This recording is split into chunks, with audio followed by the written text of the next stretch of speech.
नमस्कार शुभ संध्या हापी रज यही सुंदर एक ऑस्पिशियस डे एक पवित्र परम पवित्र एक दिन रे आमे आज उपवेशन करिसंती। एही शुभ संध्यार एक चमत्कार विषय आलोचना करिबा पई जहा होची महाभारत युद्ध पई दायी किए। चमत्कार आलोचना रे आम प्रवेश करिबा को जिबा तर्कमूलक दृष्टांतमूलक एक आलोचना। महाभारत युद्ध पई दायी किए।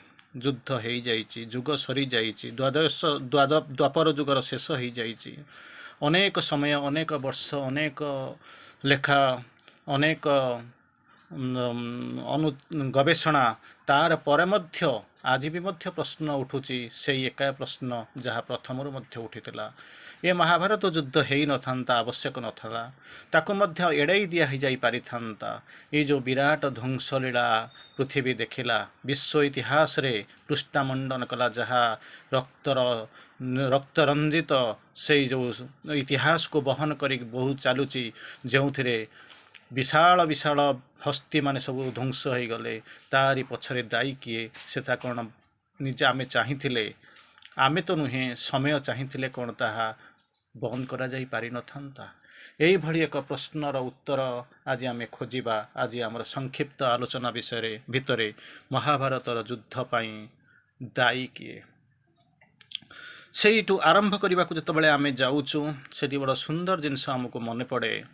परित्राणाय साधूनां विनाशाय च दुष्कृतं धर्म संस्थापनार्थाय संभवामि युगे युगे।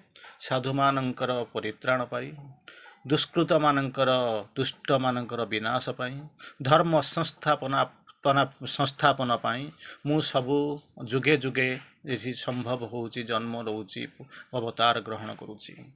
ये थिला गीतारे श्रीकृष्णଙ୍କର बाणी। तेणु से श्रीकृष्ण मध्य सेठी थिले। ये बुझी महाभारत युद्धर मध्यरे जेतबळे अर्जुन को विषाद जोगरे ताको बुझेबाको चेष्टा करुथिले, यथा निजुक्तस्मि तथा करोमि। तेणु कहउछन मा सर्वधम्मं परित्याज्य मामेकं शरणं व्रज अहं त्वां सर्व पापेभ्य मोक्षयिष्यामि मा शुच। तेणु यही भली अवस्था भितर ये तो होची युद्धर शेष अवस्था। सेतबळे कोन चाहिथिले भी कृष्ण चाहिथिले कोन युद्धटा एड़ाई ही मारि नथांता। यही भली एक अमीमांसित प्रश्न को धरी जुग जुग जुग धरी चलीची, जन्म जन्म धरी चलीची। तारी भितरे मध्य प्रश्नर उत्तर जे ठीक भाव एपर्यंत आम पाइचु ताहा एक संदेहर घेर आम सब रहीचु। तेणु तार तर्जमा करने आम केवल चेष्टा करवा एवं शेषकू माँ श्री अरविंद फिलोसफी आड़ को किंचित आम जा। गोटे जिनस सत्य for a new creation destruction is necessary. तेणु जुग बदलवा दरकार।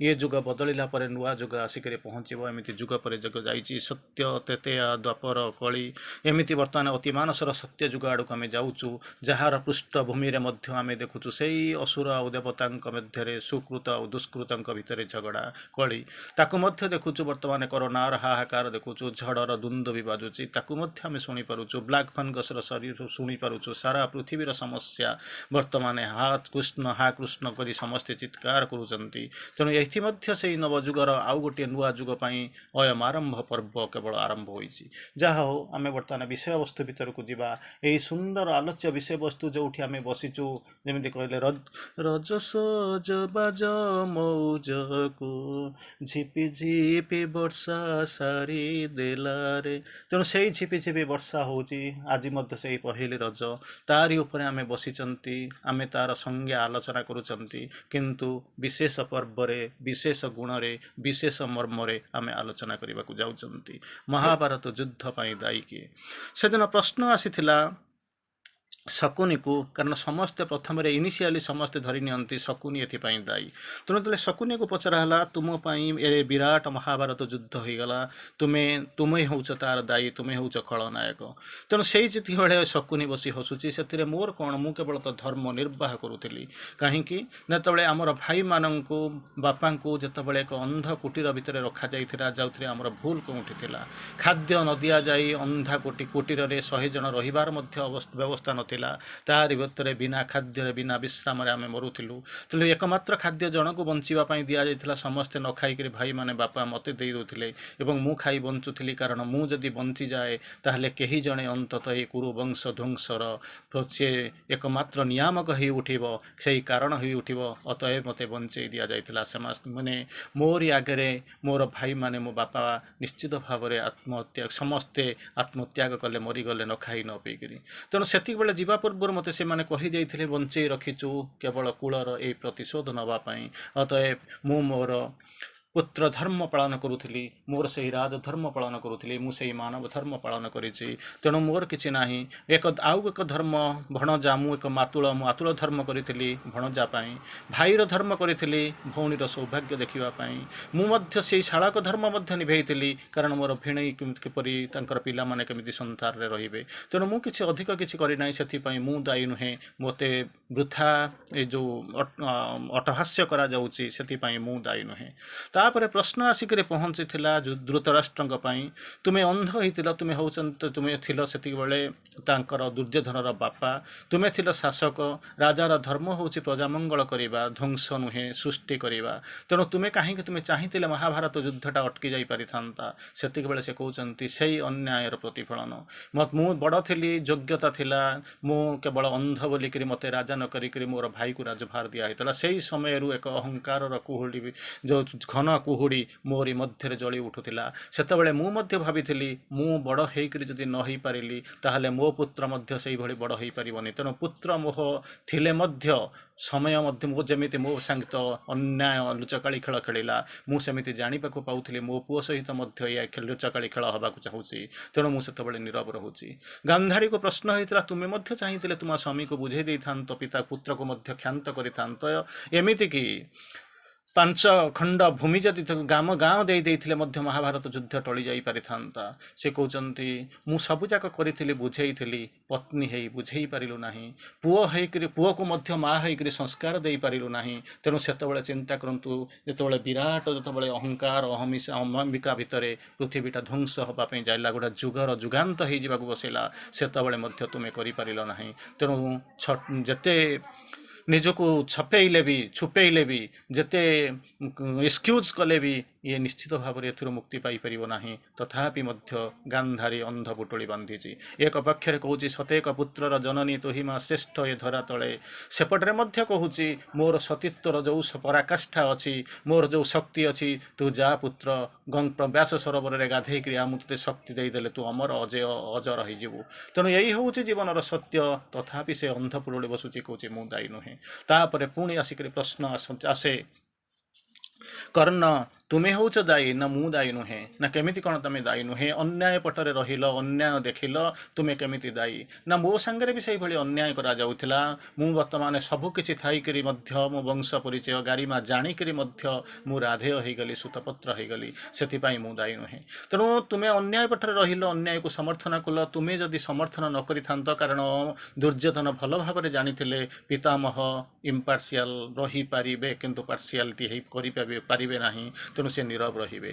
ଗୁରୁ ଦ୍ରୋଣ ମଧ୍ୟ ଠିକ୍ ସେଇଭଳିଆ ଅବସ୍ଥା, କାରଣ ସେ ପାଣ୍ଡବମାନେ ତାଙ୍କର ପ୍ରିୟ ଶିଷ୍ୟ ଥିଲେ, ସେମାନେ କରିବେ ନାହିଁ। କୃପାଚାର୍ଯ୍ୟ ତଦୁଲ୍ୟ ଜାଣିଥିଲ, କେବଳ ତାଙ୍କର ଯଦି ଏକମାତ୍ର ମ୍ୟାଟେରିଆଲି ଫିଜିକାଲି ଯଦି କାହା ଉପରେ ବିଶ୍ୱାସ ଥିଲା ତୁମ ଉପରେ, ତୁମେ ଯଦି ଚାହିଁଥାନ୍ତ ନୀରବ ରହିଥାନ୍ତ ତାହେଲେ ମଧ୍ୟ ରହିଥାନ୍ତ। ନା ମୁଁ କେମିତି କ'ଣ କ୍ଷାନ୍ତ ହୋଇଥାନ୍ତି? ଯେତେବେଳେ ମୁଁ ରାଧେୟ ହେଇ ସୁତପୁତ୍ର ହେଇକରି ବୁଲୁଥିଲି, କେହି ଯଦି ମୋତେ ସମ୍ମାନ ଦେଲା, ଯେତେବେଳେ ଦୁନିଆ ତାଚ୍ଛଲ୍ୟ କରୁଥିଲା ସେତେବେଳେ ଅଙ୍ଗରାଜ କରିଥିଲା ସେଇ।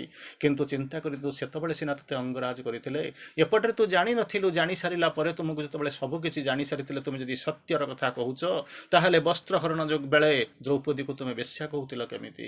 ଚିନ୍ତା କରି ଦେଖନ୍ତୁ, ତାର ପରବର୍ତ୍ତୀ ଅବସ୍ଥାରେ ମଧ୍ୟ ଅଭିମନ୍ୟୁକୁ ଯେତେବେଳେ ସପ୍ତରଥୀ ମିଶି ମାରିଥିଲେ ସେତେବେଳେ ମଧ୍ୟ ଅନ୍ୟାୟ କରୁଥିଲ। ଜାଣିଥିଲ ତୁମେ ତାଙ୍କର ବଡ଼ ଭାଇ, ସେମାନେ ନିଶ୍ଚିତ ଭାବରେ ଶ୍ରୀକୃଷ୍ଣ ନିଜେ ଆସିଥିଲେ ତୁମ ସହିତ ସନ୍ଧି କରିବା ପାଇଁ, ଫେରେଇ ନେବା ପାଇଁ, ତୁମେ ଗଲ ନାହିଁ। ତୁମରି ବଳରେ ବଳିୟାନ ହେଇ, ତୁମରି ଇଚ୍ଛା ଶକ୍ତିକୁ ନେଇ, ତୁମରି ଶକ୍ତିର ସ୍ୱପ୍ନ ଦେଖି ଦୁର୍ଯ୍ୟୋଧନ ଏକ ବିରାଟ ଯୁଦ୍ଧ ପାଇଁ ମୁହାଇଲା। ତୁମେ ଚାହିଁଥିଲେ ବଞ୍ଚେଇ ଦେଇପାରିଥାନ୍ତ, ତଥାପି ସେ ନୀରବ। କାରଣ ମୁଁ ମୋର ମୋର ଯେଉଁ ଧର୍ମ ରକ୍ଷା କରିଛି, ପୌରୁଷକୁ ସମ୍ମାନ ଦେଇଛି, ମୋର ବନ୍ଧୁକୁ ମୁଁ କେବେ ତଳେ ପକାଇ ଦେଇନି। କିନ୍ତୁ ଯାହାଫଳରେ କି ଏପଟରେ ବିରାଟ ମହାଯୁଦ୍ଧର ଆରମ୍ଭ ହୋଇଥିଲା। ତାପରେ ପ୍ରଶ୍ନ ଆସେ, କୃଷ୍ଣ ତୁମେ ବି ଚାହିଁଥିଲେ ମହାଭାରତ ବନ୍ଦ ହେଇଯାଇଥାନ୍ତା ନା ମୁଁ କ'ଣ କରିଛି ମୁଁ ତ ମଣିଷକୁ ଜନ୍ମ ଦେଇଛି କିନ୍ତୁ ନିୟତି ସେ ନିଜେ ଲେଖିଛି ତେଣୁ ନିୟତିକୁ ମୁଁ ବଦଳେଇ ଦେଇପାରିବି ନାହିଁ ଅତଏବ ଯୁଦ୍ଧ ଅନିବାର୍ଯ୍ୟ ଥିଲା ନା ଚାହିଁଥିଲେ ବଦଳେଇ ଦେଇପାରିଥାନ୍ତ ତୁମେ କାହିଁକି ଏମିତି କରିଦେଲ ତୁମେ ଚାହିଁଥିଲେ ବଦଳେଇ ଦେଇପାରିଥାନ୍ତ ନା ମୁଁ ଚେଷ୍ଟା କରିଥିଲି କିନ୍ତୁ ଯୁଗର ଜବନିକା ପଡ଼ିବାର ଥିଲା ତେଣୁ ନିଶ୍ଚିତ ଭାବରେ ଯୁଦ୍ଧ ନିୟତିର ଲେଖା ହେଇଥିଲା ସବୁ ଚେଷ୍ଟା କରି ମଧ୍ୟ ମୁଁ ଫେଲ୍ କରି ଯାଇଥିଲି କାରଣ ଯେଉଁଠୁ ଆରମ୍ଭ ହେଇଥିଲା ଯେଉଁ କୌରବ ପାଣ୍ଡବମାନଙ୍କ ମଧ୍ୟରେ ଈର୍ଷା ଅସୂୟା ହିଂସା ତାର ପରବର୍ତ୍ତୀ ଅବସ୍ଥାରେ ବନବାସ ଯତୁଗୃହ ଯେଉଁ ଶୁଣିଛନ୍ତି ତାପରେ ପରେ ମଧ୍ୟ ଆପଣମାନେ ତା ପୂର୍ବରୁ ବା ପରେ ଏମିତି ଜାଣିଛନ୍ତି ବନବାସ ଏମିତି 5ଟି ଗ୍ରାମ ଦେବା ପାଇଁ ଯେଉଁ ମନା ହତ୍ୟା କରିବାର ଯେଉଁ ଚକ୍ରାନ୍ତ ସବୁକିଛି କରିସାରିଲା ପରେ କେମିତି ଚାହୁଁଛ ନିୟତି କେମିତି ବଦଳିବ ତେଣୁ ନିୟତିର ମଧ୍ୟ ଗତି ଅଛି ଧ୍ୱଂସ ପାଇଁ ଏକ ନବସର୍ଜନା ପାଇଁ ଧ୍ୱଂସ ହେଉଛି ଅନିବାର୍ଯ୍ୟ ବାଳିକୁ ପଚାରିଲେ ତୁମେ ମଧ୍ୟ ଦାୟୀ ନା ମୁଁ କେମିତି ଦାୟୀ ନା ଯେତେବେଳେ ସୁଗ୍ରୀବ ସପକ୍ଷରେ ଯୁଦ୍ଧ କରି ଯେତେବେଳେ ତୁମକୁ ରାମ ମାରିଥିଲେ ତେତେୟା ଯୁଗରେ ତୁମେ ସେତେବେଳେ କରିଥିଲ ପରବର୍ତ୍ତୀ ଅବସ୍ଥାରେ ତୁମେ ମୋର ସାଙ୍ଗ ଦେବ ତେଣୁ ପରବର୍ତ୍ତୀ ଅବସ୍ଥାରେ ତୁମେ ହେଇଗଲ ଅର୍ଜୁନ ଏବଂ ସୁଗ୍ରୀବ ହେଇଗଲେ କର୍ଣ୍ଣ ତେଣୁ ଭଗବାନ ନିଜର କଥାବାର୍ତ୍ତା ରକ୍ଷା କରିବା ପାଇଁ ଯେତେବେଳେ ହଁ କହିଥିଲେ ତେଣୁ ଯୁଦ୍ଧ ଅନିବାର୍ଯ୍ୟ ହେଇଥିଲା ସେଥିପାଇଁ ତୁମେ ମାଗିଥିଲ ଭଗବାନ ହଁ କହିଥିଲେ ତେଣୁ ଅନିବାର୍ଯ୍ୟ ଥିଲା ଦୁର୍ଯ୍ୟୋଧନକୁ ପଚାରୁଛନ୍ତି ତୁମର ଅହମିକା ତୁମର ଅହଙ୍କାର ଯୋଗୁଁ ଏ ବିରାଟ ସଂଘର୍ଷ ହେଇଗଲା ନା ମୁଁ କେମିତି ନାହିଁ ମୁଁ କେମିତି ଜାଣି ମୁଁ ସେଥିପାଇଁ ନୁହେଁ କାରଣ ଇଏ ହେଉଛି ମୋର ହେଉଛି ବୀର ଭୋଗ୍ୟା ବସୁନ୍ଧରା earth is the heroic souls battle field struggle for existence and survival of the fittest ତେଣୁ ରାଜା ହେବା ପାଇଁ ମୁଁ ଯୋଗ୍ୟ ସେଥିପାଇଁ ମୁଁ ଯାହା କରିଛି ସେଥିପାଇଁ ମୁଁ ଦାୟୀ ନୁହେଁ ସେଇଦିନ ଦ୍ରୌପଦୀକୁ ପଚାରିଲେ ତୁମ ପାଇଁ ଏ ମହାଭାରତ ଯୁଦ୍ଧ ହୋଇଥିଲା ଯଦି ଅନ୍ଧପୁତ୍ର ଅନ୍ଧ ବୋଲି ନ କହିଥାନ୍ତ ତାହେଲେ ହୁଏତ ଯୁଦ୍ଧର ଭିତ୍ତିଭୂମି ବଦଳି ଯାଇଥାନ୍ତା ଯଦି ସେଦିନ ସ୍ୱୟଂବରରେ ତୁମେ ଯଦି କର୍ଣ୍ଣକୁ ସେଠି ଭାଗ ନେବା ପାଇଁ ଯଦି ଆଲାଉ କରିଥାନ୍ତ ତାହେଲେ ହୁଏତ ଭୂମି ବଦଳି ଯାଇଥାନ୍ତା ପଞ୍ଚପତିକୁ ପୂର୍ବ ଜନ୍ମରେ ଯେତେବେଳେ ତୁମେ ମହାଦେବଙ୍କୁ ବର ମାଗିଥିଲ ସେତେବେଳେ ଯଦି ତୁମେ ମଧ୍ୟ ଚେଷ୍ଟା କରିଥାନ୍ତ ତାହେଲେ ହୁଏତ ଇଏ ଯୁଦ୍ଧ ଯେଉଁ ମାଗିଥିଲ ମୋର 5 ଜଣ ଏଇଭଳି ପତି ଦରକାର ଧର୍ମଧୁରୀ ଯୁଧିଷ୍ଠି ଏବଂ ଶକ୍ତିଶାଳୀ ଭୀମ ଏବଂ ଧନୁର୍ଦ୍ଧର ଅର୍ଜୁନ ସବୁଠାରୁ ଶକ୍ତି ମାନେ ତ୍ରିକାଳଜ୍ଞ ସହଦେବ ସୁନ୍ଦର ନକୁଳ ଏଇଭଳି ବର ଯେତେବେଳେ ଜଣକ ପରେ ଦରକାର ନାହିଁ 5 ଜଣ ଯେତେବେଳେ ମାଗୁଥିଲ ତେଣୁ ଏଇଭଳି ଅବସ୍ଥା ଭିତରେ ଏ ଯଦି ସାମାନ୍ୟତମ ତୁମେ ଯଦି ସଚେତନ ହେଇଥାନ୍ତ ବୋଧହୁଏ ଯୁଦ୍ଧଟା ଅଟକି ପାରିଥାନ୍ତା କିନ୍ତୁ ଯୁଦ୍ଧ ଅନିବାର୍ଯ୍ୟ ଥିଲା ଧ୍ୱଂସ ପାଇଁ ନୂଆ ସୃଷ୍ଟି ପାଇଁ ଧ୍ୱଂସଟା ଅନିବାର୍ଯ୍ୟ ଥିଲା ଫେରିବା ଶ୍ରୀ ଅରବିନ୍ଦଙ୍କ ଲେଖା ଭିତରକୁ ଶ୍ରୀ ଅରବିନ୍ଦ ସୁନ୍ଦର ଭାବରେ କହୁଛନ୍ତି ଆମେ ଯେଉଁ ଯାହା ଭିତରେ ଆଲୋଚନା କରୁଛନ୍ତି war is a dangerous teacher ଭୟଙ୍କର ଶିକ୍ଷକ ଜଣେ physical victory leads to a moral defeat ତେଣୁ ଶାରୀରିକ ଭାବରେ ଯେଉଁ ଆମେ ଯେଉଁ ବିଜୟ ଲାଭ କରୁଛୁ ତାହା ଆମ ପାଇଁ ଆଣିଦେଉଛି କ'ଣ ନା ମୋରାଲ ଭିକ୍ଟ୍ରି ନୈତିକ ଅଧପତନ ଆଣିକରି ଦେଉଛି ଶ୍ରୀ ଅରବିନ୍ଦ ଆଉ ଗୋଟେ ଦୁଇଟା ଜାଗାରେ ଯାଇକରି କହୁଛନ୍ତି revolution if we inappropriately call revolution it is only a rapid concentrated movement of evolution ଏଇ ଯେଉଁ ରିଭଲ୍ୟୁସନ୍ ବୋଲିକରି ଯାହା କହୁଛ ତାହା ଏକ ନୂତନ ବିବର୍ତ୍ତନ ପାଇଁ ବାଟ ଦେଖାଉଛି revolution hew the past to pieces ଅତୀତକୁ ଧ୍ୱଂସ କରିଦିଏ cast it into cauldron and what is emerged is the old ones of a new visage ତେଣୁ ସେ ପୁଣି ନବସର୍ଜନା ହେବ ସେଥିପାଇଁ ସୃଷ୍ଟି କରୁଛି ଯୁଦ୍ଧ ଅନିବାର୍ଯ୍ୟ ଥିଲା ତାର ପରବର୍ତ୍ତୀ ଅବସ୍ଥା ଭିତରେ ଶ୍ରୀ ଅରବିନ୍ଦ ପୁନର୍ବାର ସେ ଲେଖୁଛନ୍ତି ବଡ଼ ସୁନ୍ଦର ଭାବରେ କହୁଛନ୍ତି the ignorance has to be extinguished ଧ୍ୱଂସ ହେବାକୁ ପଡ଼ିବ ଅହଙ୍କାର ଅବିଦ୍ୟା ଭିତରୁ ଅଜ୍ଞାନତା ଭିତରୁ ଯୁଦ୍ଧ ଆସୁଛି ନିଶ୍ଚେତନା ଭିତରୁ ସବୁ ସୃଷ୍ଟି ହେଉଛି ତେଣୁ extinguished in order to the truth manifest ସତ୍ୟର ପରିପ୍ରକାଶ ପାଇଁ ଅଜ୍ଞାନତାକୁ ଧ୍ୱଂସ କରିବା ନିହାତି ଦରକାର ଇଗ୍ନୋରାନ୍ସ ଯଦି ରୂପାନ୍ତରିତ ହୋଇଯିବ ସେ ହେବ ଜ୍ୟୋତି ଯାହାକି ସମସ୍ତ ଜ୍ଞାନ ଏବଂ ସମସ୍ତ ଜ୍ୟୋତିକୁ ଅତିକ୍ରମ କରି ଚାଲିଯିବ ଶେଷରେ ଆମେ ଆସିକରି ପହଞ୍ଚିବା ଶ୍ରୀ ଅରବିନ୍ଦଙ୍କ ଲେଖାରୁ ଆମେ ଦେଖିବା ଆସିକରି ଯେଉଁ ଜିନିଷ ଆମେ ଆସିକରି ଦେଖୁଛନ୍ତି ବଡ଼ ସୁନ୍ଦର ଜିନିଷ ଆସିକରି ଦେଖୁଛନ୍ତି ତାରି ଭିତରେ ହେଉଛନ୍ତି ଆମେ ସେଇ ଫଲସୁଡ୍ ଭିତରେ ଆମେ ପଶିଛନ୍ତି ତାକୁ ଆମେ ଦେଖିବାକୁ ଚେଷ୍ଟା କରୁଛନ୍ତି ତେଣୁ ତାକୁ ଆମେ ଜାଣିବାକୁ ଅବସ୍ଥା ହେଉଛି ଏଇ ଯେଉଁ ଧ୍ୱଂସ ଏଇ ଯେଉଁ ୱାର୍ ଏ ଯେଉଁ ରୁଇନ୍ ଆବଶ୍ୟକତା ଅଛି ତାକୁ ଏକ ନୂଆ ଜିନିଷ ଭିତରକୁ ଯିବା ପାଇଁ ଏକ ଧ୍ୱଂସ ପାଇଁ ଅତଏବ ନବସର୍ଜନା ପାଇଁ ଧ୍ୱଂସର ଆବଶ୍ୟକତା ଥିଲା ଯୁଦ୍ଧର ଆବଶ୍ୟକତା ଥିଲା ବାହ୍ୟ ଜିନିଷ ହେଉଛି ଏକ ପରିପ୍ରକାଶ ଏକ ଚିନ୍ତାଧାରା କିନ୍ତୁ ଧ୍ୱଂସ ଅନିବାର୍ଯ୍ୟ ମହାଭାରତ ଯୁଦ୍ଧ ତାର